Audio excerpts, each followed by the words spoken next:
Sakal Gunarnavasha Vande Guru Sri Charanaravindan.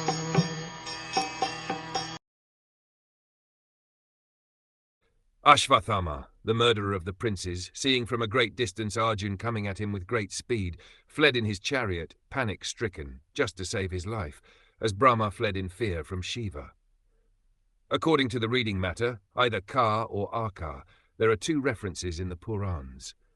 Ka means Brahma, who once became allured by his daughter and began to follow her, which infuriated Shiva, who attacked Brahma with his trident.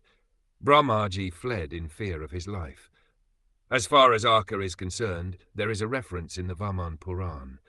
There was a demon by the name Vidyunmali who was gifted with a glowing golden airplane which travelled to the back of the sun, and night disappeared because of the glowing effulgence of this plane. Thus the sun god became angry, and with his virulent rays he melted the plane. This enraged Lord Shiva. Lord Shiva then attacked the sun god, who fled away and at last fell down at Kashi, Varanasi, and the place became famous as Lolaka.